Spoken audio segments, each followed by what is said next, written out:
25 बड़ी खबरों के बाद चलिए आगे बढ़ते हैं। चुनावी बिसात पर अब वोट नहीं, सीधे शब्दों के गोले चल रहे हैं और गोले इस तरीके से चल रहे हैं कि बयान की हर मर्यादा लांघी जा रही है। 23 अप्रैल को मतदान है बंगाल में पहले चरण का और तमिलनाडु विधानसभा के लिए, लेकिन उससे पहले आज कांग्रेस अध्यक्ष मल्लिकार्जुन खड़गे के बोल बिगड़ गए। एक बार फिर से उन्होंने प्रधानमंत्री मोदी को आतंकवादी कह दिया कि वो एक टेररिस्ट है। हालांकि बाद में सफाई भी देते नजर आए। सोचिए किस लेवल पर चुनाव जा रहा है। वहीं बंगाल में राहुल गांधी पहुंचे तो एब्सटीन फाइल की बातचीत हो रही है। ममता बनर्जी, अमित शाह, सीएम योगी, सबके बयान दिखाएंगे। रिपोर्ट फिर डिबेट, एक रिपोर्ट आपको दिखाते हैं।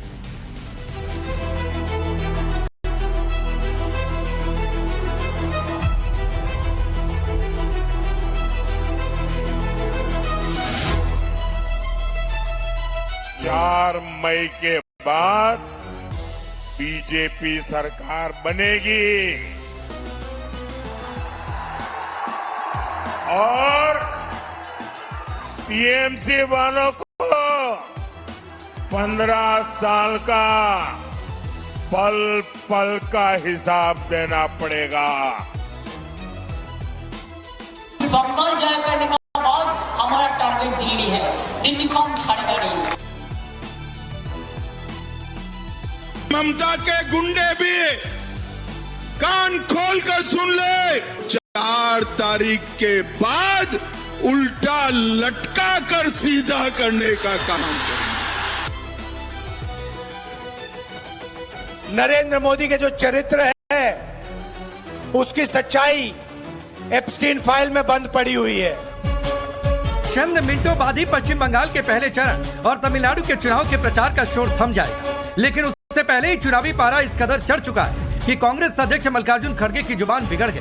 खड़गे ने पीएम मोदी को आतंकी कह दिया। How can they join with Modi, who is a terrorist and who won't believe in equality. His party won't believe in equality and justice. ये कोई पहली बार नहीं जब पीएम मोदी को लेकर मल्लिकार्जुन खड़गे की जुबान फिसली हो। इससे पहले भी वो पीएम मोदी के लिए कई बार आपत्तिजनक शब्दों का इस्तेमाल कर चुके हैं। बंगाल और तमिलनाडु के चुनावी समर में इस बार सिर्फ वोट की लड़ाई नहीं बल्कि जुबानी जंग की मर्यादाएं भी तार तार हो रही। तमिलनाडु में खड़गे ने पीएम मोदी को आतंकी कहा तो बंगाल में मां माटी मानुष के नारों से शुरू सियासी संग्राम उल्टा लटका कर सीधा करने से लेकर 4 मई को कोलकाता में रुकने की चुनौती तक पहुंच गया। ममता के गुंडे भी कान खोलकर सुन ले,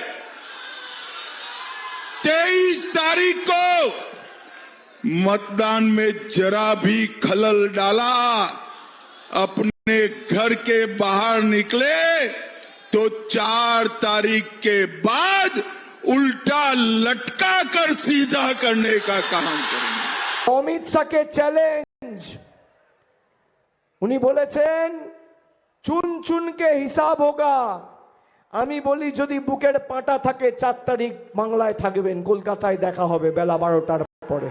उनकी धमकियां, उनकी गुंडागर्दी की भाषा, उनका रोना धोना, ये 4 मई से पहले का एग्जिट पोल है। टीएमसी नेताओं की ये धमकियां खोखली है। इन धमकियों के पीछे टीएमसी वालों का डर है। पीएम मोदी ने तो इसे भयकाल बनाम सेवा काल की लड़ाई करार दिया और कहा कि टीएमसी के गुंडे 29 अप्रैल से पहले सरेंडर कर दें, नहीं तो मंत्री से लेकर संतरी सबका हिसाब होगा। तो ममता बीजेपी के पतन के हुंकार भर रही। मैं टीएमसी के सभी गुंडों, सभी सिंडिकेट, सभी भ्रष्टाचारियों को एक आखिरी मौका देता हूं। 29 अप्रैल से पहले अपने अपने थाने में आत्मसमर्पण कर लो।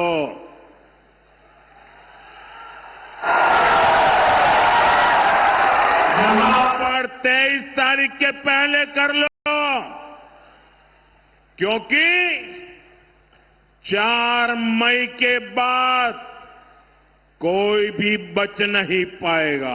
बंगाल के ये चुनाव नया इतिहास बनाने जा रहे हैं। टीएमसी का भय काल जाने वाला है। बीजेपी के भरोसे का सेवा काल आने वाला है। ভোটের মাধ্যমে ভোট দিয়েই তোমাকে হারাবো, পতন তোমার শুরু হয়ে গেছে। যতই সাজিয়ে গুজিয়ে ঝালমুড়ি খাও, ঝালমুড়ি খাচ্ছেন, মাছ খেয়ে একটু দেখান দেখি। আমি তো আপনার ধোকলা খাই। बंगाल के फर्स्ट फेज के चुनाव से पहले लड़ाई यूसीसी बनाम चार शादी से लेकर हिंदुत्व बनाम तुष्टीकरण और घुसपैठियों के मुद्दे पर भी आए।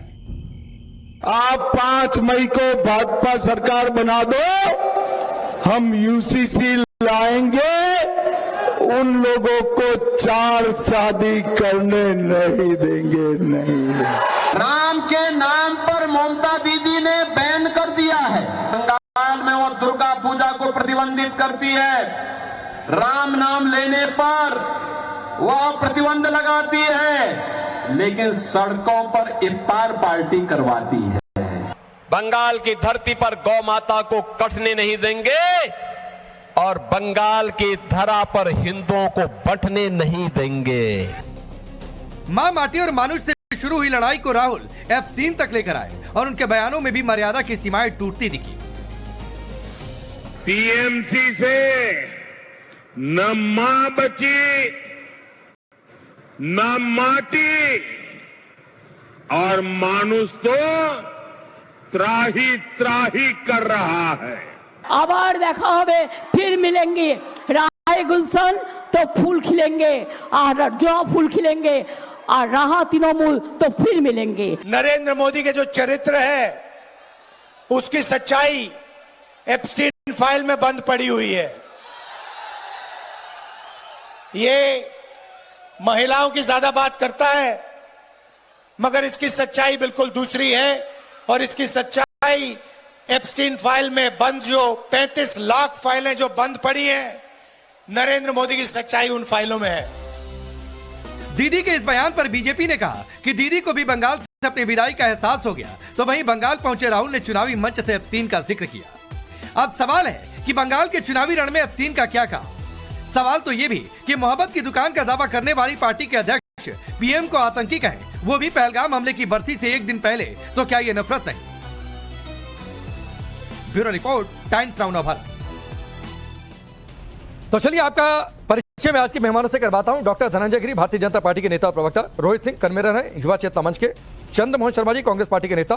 मोहम्मद नफीस अंसारी है, पॉलिटिकल एनालिस्ट हैं, एमआईएम का पक्ष रखते हैं। और बादल देवनाथ जी जुड़ेंगे अब से थोड़ी देर में, टीएमसी का पक्ष रखेंगे। आप सबका बहुत बहुत स्वागत है। शुरुआत चंद्रमोहन जी, गजब मोहब्बत है आपके दिल में, आपकी पार्टी के दिल में, कि प्रधानमंत्री मोदी इज अ टेररिस्ट।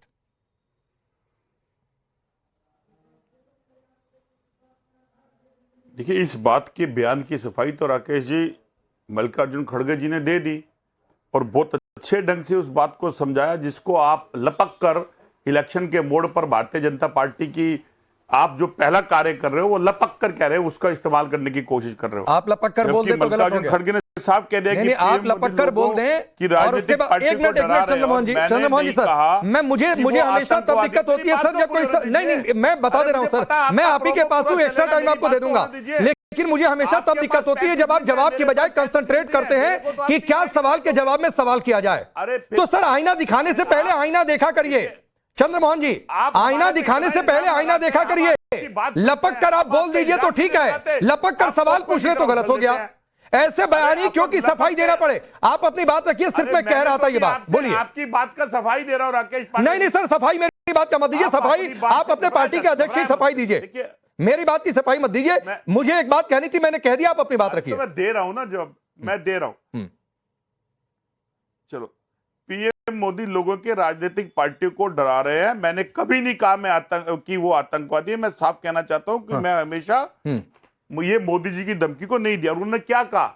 उन्होंने आतंकवादी नहीं, आतंकित आतंकित और आतंकवादी दो शब्द होते हैं। सुनवाऊं फिर से, और आतंकित करके सुनवाऊं फिर से, आप ही के प्रोमो के अंदर जो मैं अभी तक सुनवाऊं जितने फिर भी से, सेंटेंस ये बयान चले, सुनवाऊं फिर से, उसके अंदर जितने भी प्रोमो आए, ये बयान टीएमसी सुनवाऊं के फिर गुंडे, से। नहीं आप मेरी बात तो सुन लीजिए। नहीं सर, सुनूंगा अगर सर, आपने- मैं सुन लूंगा आपने सर। एक मिनट भी नहीं देश देना में बोलने कोई के भी लिए। प्रधानमंत्री रहे, अरे किसी भी लपक पार्टी के लीजिएगा। नेता, हम मैं आप लपक कर लपक पूछूंगा लीजिएगा, सवाल। आपके लपक आपको लीजिएगा, दिक्कत है तो आप होती रहे लपक चंद्रमोहन जी, लीजिएगा। मैं लपक कर सवाल कोई पूछूंगा। दिक्कत आज नहीं। प्रधानमंत्री के पद पर नरेंद्र मोदी हैं, कल कोई और भी रहेगा, और किसी भी पार्टी का नेता, और अगर मैं रहा अपनी जगह पर पत्रकारिता में और सवाल इस तरीके से पूछता रहा, तो मैं इसी तरीके से लपक कर सवाल पूछूंगा, चाहे उस पद पर कोई भी देश का व्यक्ति बैठा हो, कोई भी नेता बैठा हो। ये आप जान लीजिए। और आपको लग रहा है कि सफाई दे दी है, उससे मामला खत्म हो गया। आप कहिए, मैं सुनवाता हूं वो बयान फिर से। आप कहिए, एक बार सुनवाइए। ठीक, लिसन मिस्टर चंद्रमोहन जी, सुनवाइए एक आपकी बात का जवाब। How can they join with Modi, who is a terrorist, and he won't believe in equality. His party won't believe in equality and justice.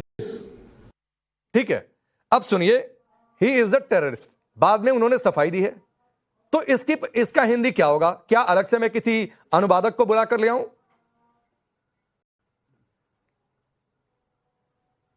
आप मुझे बोलने देंगे? आप बोलिए। जैसे आपने लपक लिया कि लपकने के अंदर तो आज ये भी लपक सकते थे आप कि गुजरात के सूरत से दिहाड़ी मजदूरों का पलायन लगातार जा रहा है, जबकि वहां पर गृह मंत्री और देश के प्रधानमंत्री का एरिया है। वो क्यों जा रहे हैं? वो क्योंकि उनको गैस की किल्लत है, जैसे वो बेचारे कोरोना में जा रहे थे। तो लपकना चाहिए था आज आपको। अच्छा? सरकार से पूछना चाहिए था। मैं अपने सवाल, अपने डिबेट का एजेंडा पहले कांग्रेस पार्टी के दफ्तर, पहले बीजेपी के दफ्तर भेजा करूं। अब मैं आता हूं अपनी जगह पर। नहीं, मैं पार्टियों के दफ्तर भेजा करूं क्या? मल्लिकार्जुन खड़गे जी ने सफाई दे दी है कि मैंने ये बयान को नहीं कहा। इस बयान के, अरे भैया सुनवा दिया, चंद्रमोहन जी सुनवा दिया। कहिए तो 10 बार कहिए तो रिपीट करवा दूं 4 बार और। आतंकित माहौल करते हैं। अरे मैंने भी तो बोल दिया 10 बार आपको कि आपको लपकना चाहिए था गुजरात का माहौल, आपको लपकना चाहिए था मणिपुर। अरे भैया सुनिए, फिर आप मणिपुर चले गए, फिर मैं पूछूंगा आपने संदेश खाली क्यों नहीं लपक लिया? फिर मैं ये पूछूंगा कि बंगाल में जाकर आपकी पार्टी के अध्यक्ष अगर ये कहते हैं कि बंगाल का सीएम बनेंगे कि पीएम बने रहेंगे, तो फिर राहुल गांधी जाकर एफसीन का जिक्र क्यों कर देते हैं? और सुनिए सर, और सुनिए ना, सुनिए, आपको झालमुड़ी खाने का बहुत शौक है तो चले जाइए, अगली बार से रिक्वायरमेंट दे दीजिएगा। सर आप शो में बैठेंगे तो आपके बगल में झालमुड़ी का पैकेट भी रखवा दिया करूंगा, आप खाते खाते डिबेट में हिस्सा ले लीजिएगा। और जो आपने सूरत की बात कही है, तो एक उसमें इंफॉर्मेशन ये भी ऐड कर लीजिए थोड़ा सा। बहुत सारे लोग सूरत से बंगाल जा रहे हैं वोट डालने के लिए, तो कौन से लोग वोट डालने जा रहे हैं, कौन से लोग पलायन कर रहे हैं, ये अभी जाकर देखिएगा। लेकिन अब धनंजय गिरी, इनको लपक कर सवाल पूछ लिया तो दिक्कत हो गई, ये जस्टिफाई कर रहे हैं। देखिए राकेश जी, सबसे 2 बातें इंपॉर्टेंट है। एक तो कांग्रेस के अंदर जहर इतना भर गया है कि कांग्रेस से नाग भी अब डर गया है। मल्लिकार्जुन भगवान शिव का नाम होता है, उनके गले में सांप होता है, लेकिन मल्लिकार्जुन खड़गे जी के जबान पे इतना जहर भरा हुआ है और उनके कंठ में इतना जहर है, वो रहे सहे उगलते रहते हैं। कभी नाग कहते हैं, कभी सांप कहते हैं, कभी आरएसएस बैन करते हैं। एक पिछड़े का बेटा इस देश का प्रधानमंत्री है, कांग्रेस को ये पच नहीं रहा। उससे भी मजेदार कांग्रेस के प्रवक्ता कह रहे हैं कि आप मल्लिकार्जुन खड़गे को इंपॉर्टेंस क्यों दे रहे हैं, क्यों उनको स्क्रीन पे ला रहे हैं? यानी कि कांग्रेस अब इस लायक भी नहीं रही कि उसके राष्ट्रीय अध्यक्ष पर आप कोई डिबेट करें। अगर आप उनके राष्ट्रीय अध्यक्ष के वक्तव्य पर डिबेट करते हैं तो लपकना होता है। यानी कांग्रेस पार्टी, चंद्रमोहन भाई मैं आपके पीछे बोल नहीं रहा था, आपको जब मौका मिलेगा फिर बोल लीजिएगा प्लीज। थोड़ी सभ्यता डेकोरम को मेंटेन करें। कांग्रेस के पास तो समय ठीक है, नहीं ठीक है धनंजय गिरी, काउंटर कोई भी दे सकता है, काउंटर देकर वो शांत हो गए। राकेश जी तो आप बोलिए। हाँ बोलिए राकेश जी, मैं ये बात कर रहा हूं कि मैं उनका धन्यवाद देता हूं, उन्होंने ये बात बताई कि कांग्रेस अध्यक्ष इस लायक भी नहीं रहे कि उनके बात पर डिस्कशन हो। उनकी बात पर आप डिस्कशन करेंगे तो कहेंगे लपक लिया। ये कांग्रेस की स्थिति हो गई है। जो कांग्रेस एक विशेष दल होता था, शेष हो गया, आने वाले समय उसका अवशेष मिलेंगे। और बंगाल में आप बात कर राहुल गांधी जितना घूमेंगे उतनी सीटें, एक आध कहीं खाता भी नहीं खुलने वाला है। न कांग्रेस का बंगाल में कुछ था, न कुछ है और न कुछ होगा। भारत बंगाल में जिस तरह से बंगाल बदलाव की इबारत लिखने जा रहा है, पहले चुनाव का सीजन समय आ गया है। हम पहले में भी शतक लगाएंगे, दूसरे में भी शतक लगाएंगे। हस्तिनापुर से लेकर हावड़ा तक कमल ही कमल खिलेगा। मां काली कलकत्ते वाली की कमाल दिखाएंगे, ठीक। कमल खिलेगा। हाँ। और बंगाल की जनता जो ठीक है। इमाम कर रही है, नहीं ठीक है सर, कांग्रेस पर वो लगता है कमल कि खिलता है कांग्रेस का या इंडिपेंडेंट टीएमसी है का फूल रहता है, वो कांग्रेस क्या का रहता है, इंडिपेंडेंट वो उनका 4 तारीख को राष्ट्रीय पता अध्यक्ष चलेगा। को संबोधन किया जाए। लेकिन रोहित सिंह पहले बीजेपी आरएसएस जहरीला सांप, आरएसएस पर बैन लगना चाहिए। प्रधानमंत्री मोदी जहरीले सांप की तरह, मोदी के रावण की तरह सौसिर हैं। क्या देश के लिए बीजेपी से एक ... भी मरा, और अब एक आज नया आया, ही इज ए टेररिस्ट।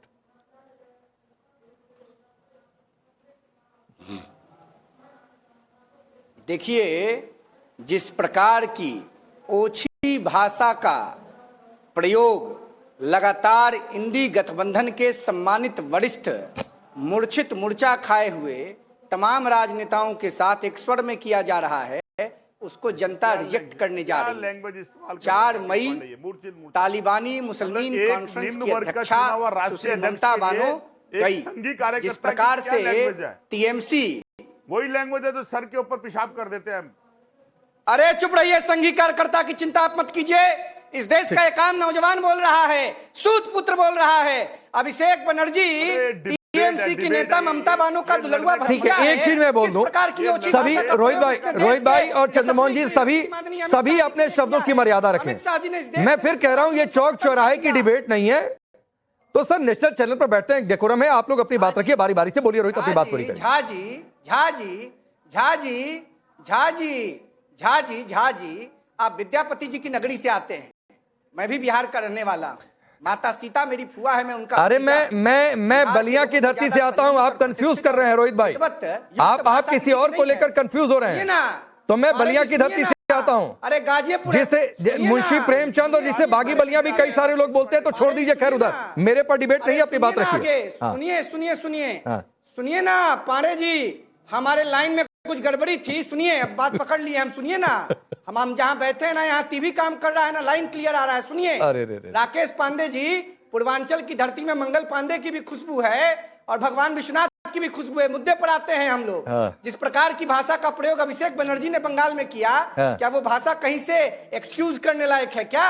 जिस प्रकार से कांग्रेस पार्टी के अध्यक्ष मल्लिकार्जुन खड़गे बोल रहे हैं, क्या वो क्षमा युक्त भाषा है क्या? अगर मैं रहता वहां पर तो अभिषेक बनर्जी को बताता भाषा की मर्यादा का मतलब क्या होता है। जरा भाषा पर संयम विपक्ष के राजनेताओं को रखना चाहिए। प्रधानमंत्री जी 140 करोड़ आबादी के प्रधानमंत्री हैं।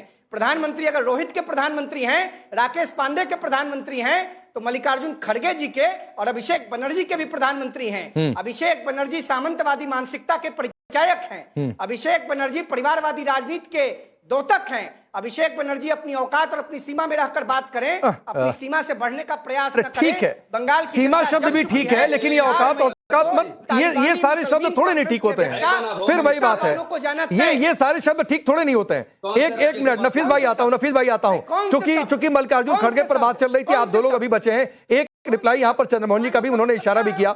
ठीक है, बोलिए चंद्रमोहन जी। चाहिए टीएमसी को, और उर्दू से आपत्ति है टीएमसी को। देखिए राकेश पांडे जी, बेसिक क्या है कि कोई भी चीज अगर कही गई है, अगर उसका कहने के बाद उसके तात्पर्य को समझा दिया गया है, तो उसकी स्पष्टीकरण हमने दिया है। और उस स्पष्टीकरण से अगर अमर्यादित शब्द जो बोले गए, मैंने उसका काउंटर करा था जो उन्होंने बोला। मैंने इसलिए कहा था कि वो अमर्यादित शब्द जो मल्लिकार्जुन खड़गे के लिए बोले जा रहे थे, वो गलत थे। अब एक बात बताइए सर, आप मेरे घर आए या मैं आपके घर आया और कोई उठकर आपको गाली दे दे, फिर कहे ना ना ना ना, गाली तो हम नहीं दे रहे थे, हमारे मन में गाली वाली भावना नहीं थी, ये कोई बात होती है क्या? पहले आप टेररिस्ट बोल दीजिए, फिर उसके बाद बोलिए कि हम तो सफाई। और ये हिस्ट्री शीट है, मैं थोड़ी नहीं कही, तो आपको बता दूं, 21 अप्रैल यानी आज उन्होंने कहा पीएम मोदी को आतंकवादी। अप्रैल 2026 इसी में बीजेपी आरएसएस जहरीला सांप है। नवंबर 2024 में बीजेपी आरएसएस जहरीला सांप। अप्रैल 2023 में पीएम मोदी जहरीले सांप की तरह। नवंबर 2022 में क्या पीएम मोदी के रावण की तरह सौसिर है? ये पहली बार ऐसा हुआ है क्या आप बोल रहे हैं कि सफाई दे दिया, बात खत्म? राहुल, भारतीय जनता पार्टी के लोगों ने कई बार राहुल जी को अर्बन नक्सली कह दिया, नकली गांधी बोल दिया, मूर्ख बोल दिया, ज्ञानी बोल दिया, नादान बोल दिया, सनातन विरोधी बोल दिया। तो क्या वो जायज था? क्या वो जायज था? मल्लिकार्जुन खड़गे के प्रति अपमानित शब्द बोल देना एक निम्न जाति के व्यक्ति को जो राष्ट्रीय अध्यक्ष हो, क्या वो जायज था? तो आप कह रहे हैं जैसे को तैसा बात बोलेगी मल्लिकार्जुन खड़गे, नहीं एक मिनट, तो आप कह रहे हैं जैसे को तैसा, उन्होंने अपनी बात की सफाई दी है। तो चंद्रमोहन जी आप कह रहे हैं जैसे को तैसा कि हुआ। मैं आतंकित बीजेपी ने चूंकि राहुल गांधी को लेकर उल्टा सीधा बोला, इसलिए हमने उनको टेररिस्ट बोल दिया। प्रधानमंत्री जी अपनी पावर के साथ आतंकित करते हैं और अपनी अरे तो आप बताइए ना। सरकारों और विधायकों नहीं चंद्रमोहन जी इस्तेमाल करते तो रोहित भाई 10 सेकंड आपको भी दे देता हूं। ये कह रहे हैं क्योंकि राहुल गांधी को लेकर कहा गया, इसलिए हमने भी कह दिया जैसे को तैसा। नहीं बिल्कुल नहीं, मैं इस पार्टी के ऊपर विरोधी हूं, चाहे कोई भी पार्टी के हो, चाहे मेरी पार्टी के भी हो, लेकिन अगर कोई व्यक्ति इस चीज को कहता है और अपने आप को सही कहता है तो फिर मजबूरी में आके राकेश पांडे जी हमें ऐसा कहना पड़ता है। लेकिन अगर मेरे राष्ट्रीय अध्यक्ष ने अगर वो बात कही तो उनको उन्होंने रियलाइज करके उसका स्पष्टीकरण भी बहुत जल्दी से दिया। उस स्पष्टीकरण को देर भी नहीं करी उन्होंने। परिवारवादी राजकुमार के अब ये देखिए, अब इनको देखिए कैसे पॉपुलर होते जा रहे हैं। देश के गणनायक प्रधानमंत्री माननीय नरेंद्र मोदी जी के खिलाफ बोल रहे हैं, इसको बर्दाश्त नहीं किया जाएगा। इन्हीं भाषा के कारण ठीक है। प्रधानमंत्री एक रिप्लाई जरा मैं धनंजय जी से ले लेता हूं, फिर मैं बादल देवनाथ जी और नफीस भाई आपके पास आता हूं। और सवाल ये कि ये कह रहे हैं कि चूंकि आपने राहुल गांधी को लेकर कहा, चूंकि आप लोगों ने सोनिया गांधी को लेकर कहा, इसलिए बोल दिया और सफाई भी दे दी। नहीं राकेश जी, सबसे बड़ी बात क्या है कि कांग्रेस कंफ्यूज है कि फ्यूज है कि डिफ्यूज है, लेकिन जनता के द्वारा तो पूरी तरह से रिफ्यूज है और जनता का रिफ्यूजल कोई लोग बर्दाश्त नहीं कर पा रहे हैं। आप कांग्रेस प्रवक्ता की बात सुनिए, उनके राष्ट्रीय अध्यक्ष की बात सुनिए या राहुल गांधी की बात सुनिए। आदरणीय देश के प्रधानमंत्री एक दायित्व होता है, एक पद होता है जिसके पूरे देश के लोग सम्मान करते हैं और वो 140 करोड़ लोगों के रिप्रेजेंटेटिव होते हैं। प्रधानमंत्री नरेंद्र मोदी क्या कहते हैं कि ये मेरी ताकत नहीं, 140 करोड़ देश की आवाम की ताकत है। तो जब आप उन पे विषय पे बात करते हैं, उन पे कोई बात रखते हैं तो सम्मान के साथ रखिए। हम विपक्ष में रहे हैं और विपक्ष में रहते हुए हमने विपक्ष की गरिमा को स्थापित किया है, विपक्ष में रहकर भी आप स्थापित किया है। आप लोगों ने जिस तरह से शुरू किया लगातार, आप प्रधानमंत्री नरेंद्र मोदी का जब से सत्ता में प्रादुर्भाव हुआ, इस देश में एंटी इनकम्बेंसी का दबाव खत्म हुआ, इस देश में प्रो इनकम्बेंसी का एक नया दौर शुरू हुआ। जब एक पिछड़े का बेटा देश का प्रधानमंत्री बना और समाज के अंतिम पायदान पर खड़े हुए आदमी को स्ट्रेंथन किया, जब हर आदमी को 80 करोड़ लोगों को अनाज मिला, जो 25 करोड़ लोग गरीबी रेखा से ऊपर आते हैं, जब 1% से कम अति गरीबी होती है और देश की अर्थव्यवस्था ठीक होती है, जब आप गरीब का बैंक में खाता खुलता है, जब 12 करोड़ महिलाओं को शौचालय मिलता है, 12 करोड़ उज्ज्वला योजना आती है, महिलाओं के आंखों के आंसू पूछते हैं, तो चलिए ठीक लगता है। ठीक है, मैं आगे बढ़ लेता हूं। चंद्रमोहन जी आऊंगा, नहीं तो बाकी बादल जी और नफीस भाई नाराज हो जाएंगे। अब बादल देवनाथ जी, जो बातें रोहित सिंह कह रहे थे उसका जवाब, और दूसरी बात है 4 तारीख को रुक जाओ, अमित शाह को देख लेंगे, तो इस लेवल पर चुनाव हो रहा है। आपको बोलूंगा सर, सबसे पहले मैं आपको बोलूंगा ये जो व्यक्ति कौन अभी ममता बानू कहा, और कल भी एक चैनल पे ममता बनर्जी अभिषेक बनर्जी को गाली दिया। अभी मैंने थोड़ा प्रॉब्लम हो रहा था आपका चैनल से मेरा वीडियो कनेक्ट करने में, लेकिन मैं सुन रहा था कौन बानू क्या ममता बानू कैसा बोला, मैं सुन रहा था। इनको पहले माफी मांगने का बोलिए, उसके बाद मैं आंसर दूंगा। लेकिन कल भी एक चैनल में ऐसा कुछ कहा और मैंने सुना, ये कौन है मुझे पता नहीं। मैं 10 साल से मैं हर चैनल पर बोल रहा हूँ, जब तक ना माफी नहीं मांगे। अब सुनिए बादल देवनाथ जी, एक मिनट बादल देवनाथ जी सुनिए, आप कह रहे हैं मैं आपकी बात उनको टॉस कर देता हूं। अब ये उनकी इच्छा है कि वो माफी मांगेंगे या उसका कोई काउंटर देंगे, ये उनकी इच्छा है। आप कह रहे हैं तो मैं उनको टॉस कर देता हूं। बताइए रोहित सिंह। सबसे पहले तो माफी मांगे बोलिए, कौन बोला? नहीं मैं कौन होता हूँ बोलने वाला? आपने कहा, आपकी बात मैंने उधर कर दी। नाम किसी का नहीं बिगड़ना चाहिए, इसके फेवर में मैं रहता हूं। बोलने तो दीजिए, आपने टॉस किया तो बोलने देंगे पांडे जी। हाँ बोलिए। अब मुझे बोलने तो दीजिए कि लोकतंत्र में मेरी बात को दबाइएगा। टीएमसी पार्टी के नेताओं को मैं पूछना चाहता हूं कि वोट आपको मुस्लिम भाई बहनों का चाहिए, लेकिन उर्दू के शब्दों से आपके पेट की जगह कपार में अपेंडिक्स का दर्द कबर जाता है। बानो को जरा गूगल कीजिए। बानो का मतलब एक सम्मानित महिला होता है, एक विदुषी महिला होता है। तो अगर ममता जी को हम सम्मानित भाषा उर्दू में ममता बानो कह रहे हैं, उर्दू हमारे यहाँ संवैधानिक भाषा क्यों नाम बिगाड़ना? रोहित सिंह मैं कह रहा हूँ नाम क्यों बिगाड़ना? इसका मतलब क्यों बिगाड़ना? मेरा नाम आपने बिगाड़ा और या कंफ्यूज होकर कुछ और कहा तो मैंने आपत्ति जताई। उसी तरीके से बादल देवनाथ भी आपत्ति जता रहे हैं कि उनकी नेत्री का आप नाम क्यों बिगाड़ेंगे। तो इनके आपत्ति जताने से ये आपत्ति जताए ना। जिस प्रकार से मुर्शिदाबाद में हिंदुओं के घरों को जला दिया गया, बेटी बहनों का बलात्कार कर दिया गया, क्या माफी मांगेंगे तालिबानी मुसलमान कॉन्फ्रेंस के नेता ममता बनर्जी के भतीजा अभिषेक बनर्जी जी, देश के यशस्वी गृह मंत्री जी, जिन्होंने देश से नक्सलवाद को उखाड़ फेंका, जिन्होंने कश्मीर में धारा 370 को उखाड़ फेंका, जिन्होंने देश में अमन चैन और शांति की स्थापना प्रधानमंत्री माननीय नरेंद्र मोदी जी के नेतृत्व की सरकार में गृह मंत्री रहते हुए माननीय अमित शाह जी ने की, उनको गाली देंगे अभिषेक बनर्जी जी? और देश के नागरिक की हैसियत से मैं सुनूंगा, कभी नहीं सुनूंगा। ठीक है, मत सुनिए, मैं फिर कह रहा हूं, खींच के फेंक, मैं फिर कह रहा हूं, नाम किसी का नहीं बिगाड़ना चाहिए। आगे बादल देवनाथ जी, नाम किसी का नहीं बिगाड़ना चाहिए। अब वो नहीं माफी मांगेंगे सर, ये उनकी कॉल है, मैं उनको मजबूर तो कर नहीं सकता हूं। आगे जो आपसे सवाल पूछा था उसका जवाब दीजिए। नहीं सर, मैं प्लीज सर, मैं जा रहा हूँ। क्यों जा रहे हैं? मैं डिबेट नहीं करता हूँ। क्यों जा रहे हैं? हर चैनल में वो गाली देता है ममता बनर्जी। अरे गाली को कौन सपोर्ट करेगा? और मैंने ये कह दिया बादल देवनाथ जी कि नाम किसी का बिगाड़े, मैं उसके फेवर में नहीं हूं। ममता, और मैं ये भी कह रहा हूं कि नाम जिसका जो है वही लेना चाहिए। मैंने उनकी बात को खारिज कर दिया, आगे आप अपनी बात रखिए। अब सर आप जाएंगे तो फिर ये नैरेटिव गलत जाएगा कि आप जिस पार्टी को सपोर्ट कर रहे हैं वो पार्टी डर गई है पहले चरण के चुनाव से पहले। ये जिस चैनल में रहेगा उस चैनल में मैं प्रोग्राम नहीं करूं, उनके साथ प्रोग्राम नहीं करूंगा। तो सर आगे से तय कर लिया करिए, या फिर जब आपसे संपर्क किया गया था तो आपने शर्त रख दी होती कि अगर रोहित सिंह नाम के व्यक्ति पैनल पर रहेंगे तो मैं डिबेट का हिस्सा नहीं रहूंगा।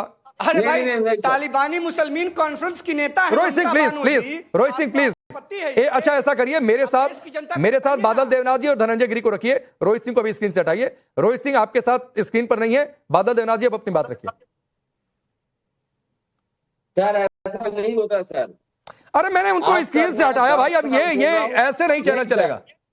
नहीं सर, आपके साथ स्क्रीन पर मैंने धनंजय गिरी को रखा है, बीजेपी के आधिकारिक प्रवक्ता है, स्क्रीन पर रोहित भी नहीं है। अब अगर आप अभी भी अपनी बात नहीं रखेंगे तो फिर नैरेटिव गलत जाएगा, और नैरेटिव ये जाएगा कि आप लोग पहले चरण से पहले डरे हुए हैं।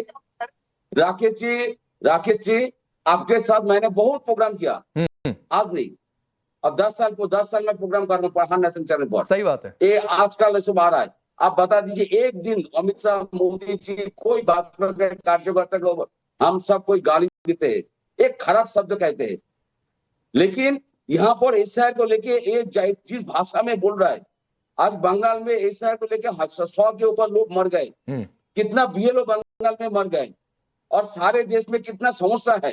हर दिन मोदी जी अमित शाह जी यहाँ पर अमित शाह जी काल में हर दिन मोदी जी अमित शाह जी यहाँ पर ममता दीदी को कुछ ना कुछ कहते, कितना बुरा सुना करते। कोई गवर्नमेंट बंगाल में गवर्नमेंट नहीं है, मुख्य सचिव से वीडियो तक 550 पर अधिकारी को ट्रांसफर कर दिया। ममता बनर्जी का कुछ नहीं है, इतना बड़ा अत्याचार चल रहा है, लेकिन फिर भी एक नेशनल चाहे बैठ के बंगाल ममता दीदी को गाली देना, अभिषेक बनर्जी कर जाओ। अभिषेक बनर्जी क्या कहा, बोला आप 4 तारीख तक यहाँ रहिए, आपके साथ 12 बजे तक रहिए, आपके साथ होली खेलेंगे। मतलब इसके अमित शाह को कोई डराता धमका नहीं, लेकिन अमित शाह हर दिन टीएमसी कार्यकर्ता के घर ईडी सीबीआई इनकम टैक्स सब भेज दिया, लेकिन आज तक कुछ प्रूफ नहीं हुआ। इतना अत्याचार चल रहा है, लेकिन फिर भी हम सब मोदी अमित शाह को गाली नहीं देते।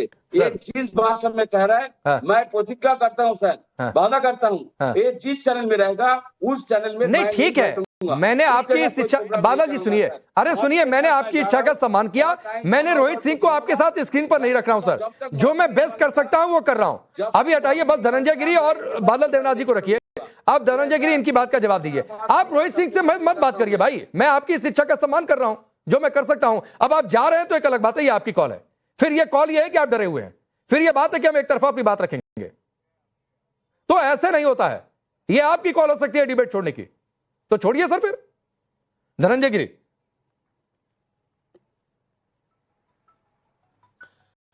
देखिए राकेश जी, सबसे बड़ी बात क्या है कि बंगाल को जिस तरह से बेजार बेनूर बेरंग करने के लिए और जिस तरह से बर्बाद किया ममता बनर्जी ने, जिस तरह से बहन बेटियों का बलात्कार हुआ है, संदेश खाली से लेकर आरचेकर मेडिकल कॉलेज से लेकर के जो घटनाएं हुई शाहजहां शेख से लेकर के, ये बंगाल में छुपा हुआ नहीं है। और ममता बनर्जी इस तरह से अधिकारियों के लिए, आप बताइए किसी अधिकारी का ट्रांसफर होता है, किसी अधिकारी का जांच एजेंसी पहुंचती है, ममता बनर्जी धरना देने लगती हैं। और बंगाल की आम जनता के लिए निर्ममता के जो व्यवहार ममता बनर्जी ने किया, केंद्र की योजनाओं को रोक के रखा, जो बंगाल तीसरे पायदान पर खड़ा था वो 24वें पायदान पर खड़ा है। बंगाल में केंद्र की योजनाओं को रोका, हमने 3 गुना से ज्यादा फंड दिया।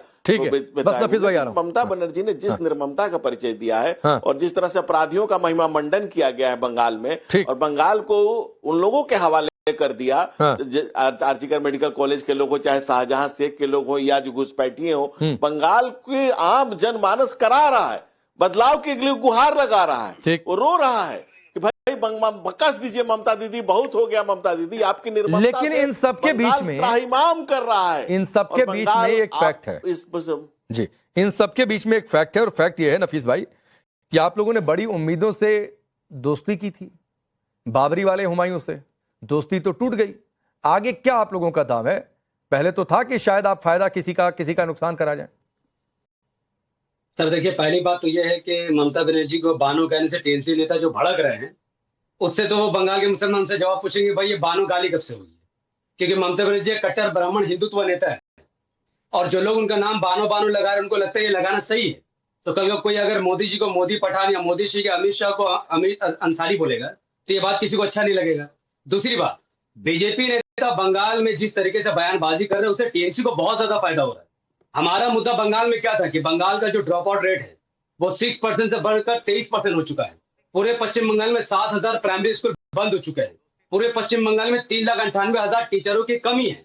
और इस मुद्दे को भटकाने के लिए बीजेपी नेता बंगाल में आकर कह रहे हैं कि हम बंगाल को काबा नहीं बनने देंगे। ये पूरा ध्रुवीकरण से ममता बनर्जी को ही फायदा हो रहा है और हमारा नुकसान हो रहा है, इस चीज को मान रहे हैं। हम घुर घुर के लोगों से कह रहे हैं कि 24% बंगाल के स्कूलों में कंप्यूटर है, बाकी 60% 70% स्कूलों में नहीं है। पूरे पश्चिम बंगाल में सिर्फ 18% स्कूल में इंटरनेट है, बाकी पूरे स्कूल में नहीं है। हेल्थ सेक्टर बिगड़ा हुआ है। एक हार्ट अटैक अगर किसी को आ जाता है उसे प्राइवेट हॉस्पिटल में इलाज कराना पड़ेगा, उसका घर जमीन सब कुछ उसमें बिक जाता है। और हम यहाँ पर इस मुद्दे को लेकर राजनीति कर रहे हैं, लेकिन पश्चिम बंगाल में बीजेपी नेता आकर मुसलमानों को हड़का रहे हैं कि हम काबा नहीं बनने देंगे, हिंदुओं को डरा रहे हैं। हम मुर्शिदाबाद में अकेले इलेक्शन लड़ रहे हैं और हमारा ऐसी पार्टी से किसी तरीके से कोई ताल्लुक नहीं है। भाई नफीस भाई सुनिए ना, टीएमसी के नेता ने मेरी दिल में काबा आंखों में मदीना गाना गाया, उन पर आप कुछ नहीं बोल रहे हैं। बीजेपी ने रिएक्ट किया, ठीक है। और सुनिए, आप बाबरी वाले हुमायूं के साथ आपके नेता मंच साझा कर लें तो फिर ठीक है, वो किसी तरीके की दिक्कत नहीं है उसमें। राकेश जी, टीएमसी नेता ने जैसे ही कहा था कि हमारे दिल में काबा और आंख में मदीना है, सबसे पहले मैं बंगाल के मैम के नेता जब मैंने इसका विरोध किया और कहा कि ये मुसलमान को तुष्टीकरण कर रही है, ये मुसलमानों को कुछ नहीं देना चाहती है सिवाय काबा का नाम लेकर इस्लाम का बदनाम करके हमने किया है। ठीक है। और जहां तक मुर्शिदाबाद की बातें, देखिए मुर्शिदाबाद में माफिया राज है, वो लोगों को बिजली बनाने पर मजबूर करते हैं और फैक्ट्री उसी मुर्शिदाबाद में जो हिंसा हो गई रोहित सिंह, उस पर इन लोगों की जुबान नहीं खुलती है। उसी मुर्शिदाबाद में टारगेट किया गया, उस पर जुबान नहीं खुलती है। किसने टारगेट कर लिया, कैसे टारगेट कर लिया, उस पर नहीं बोलेंगे। नेशनल मीडिया में ये जो युवा नेता बैठकर हिंदू, राकेश जी मैं बोलूं? बोलिए। ये चुप हो जाए तो मैं बोलूं। नफीस भाई सुनिए, आप ही से रोहित कुछ कह रहे हैं, सुनिए। देखिए राकेश जी, आप देश के बड़े पत्रकार हैं। राकेश जी, आप देश के बड़े पत्रकार हैं और एक राष्ट्रीय चैनल पर हम सबको देश देख रहा है। जिस निर्ममता, जिस निष्ठुरता, जिस समाज को दरकिनार करके जिस प्रकार से बंगाल में टीएमसी सरकार की मुखिया ने पिछले 15 सालों में काम किया, देश की बहुसंख्यक आबादी को टारगेट किया, बांग्लादेश के संविधान को पश्चिम बंगाल में इंप्लीमेंट करके काम किया, अपने दुलरुआ भतीजा सांसद अभिषेक बनर्जी के एस्टैब्लिशमेंट के लिए बंगाल के नौजवानों की जवानी को दरकिनार कर दिया, पश्चिम बंगाल से उद्योग घरानों को बंगाल छोड़कर भागना पड़ा, उस ममता बानो को मैं क्या बोलूं? आप बताइए। मुसोलिनी नेपोलियन का अंत हुआ कि नहीं? ओसामा बिन लादेन का अंत हुआ कि नहीं? सद्दाम हुसैन और गद्दाफी का अंत हुआ कि नहीं? तो आप बताइए, बिहार में लालू यादव के निरंकुश शासन का अंत हुआ कि नहीं? उत्तर प्रदेश से समाजवादी पार्टी को जनता ने उखाड़ कर फेंका कि नहीं? पश्चिम बंगाल को बर्बाद करने वाली आतंकी शासन काल को पश्चिम बंगाल की जनता 4 मई को बाय बाय करेगी। रोहित भाई कर लीजिए। ठीक है, ये कहां आप मुसोलिनी और पता नहीं कहां पहुंच गए, ये थोड़ी नहीं ठीक लगता है। से रखूंगा, मैं डरने वाला नहीं। नहीं ठीक है, आप मत डरिए भाई, लेकिन क्यों ही नाम बिगाड़ना और क्यों ही किसी और से तुलना करना? देश में ही तुलना कर लीजिए ना, क्यों मुसोलिनी तक पहुंचना? कौन सा डेटा आपके पास है कि मुर्शिदाबाद में हिंदू औरतों का बलात्कार हुआ? कौन सा डेटा आपके पास है? कहां से लाए? क्या करें? ममता बानो के गॉडफादर है मुसोलिनी। ममता बानो भारत के संविधान को नहीं मानती है। ममता बानो बांग्लादेश, अफगानिस्तान और पाकिस्तान के संविधान को मानती है। पश्चिम बंगाल के मुसलमानों को गाली देते हो, ये सबको पता है किस प्रकार की भाषा का प्रयोग ममता बानो के समर्थक और नेता करते हैं, किस प्रकार की भाषा का प्रयोग तालिबानी मुसलमान कॉन्फ्रेंस के नेता करते हैं, किस प्रकार की भाषा का प्रयोग देश के यशस्वी जननायक प्रधानमंत्री। फिर भाई नहीं अच्छा लगता है भाई। नफीस भाई, जब मैंने यहां से कह दिया किसी का नाम नहीं बिगाड़ा जाना चाहिए, तो फिर आपको बार बार कुछ और भी नहीं बोलना चाहिए। नहीं अच्छा लगता है फिर कल को उठकर आप जिस नेता को सपोर्ट करते हैं उनका कोई नाम बिगाड़ कर बोलेगा, और इस पर सबको फुल स्टॉप लगाना पड़ेगा, किसी एक व्यक्ति को नहीं। चलिए, वक्त इतना ही है। आप सबका बहुत बहुत शुक्रिया।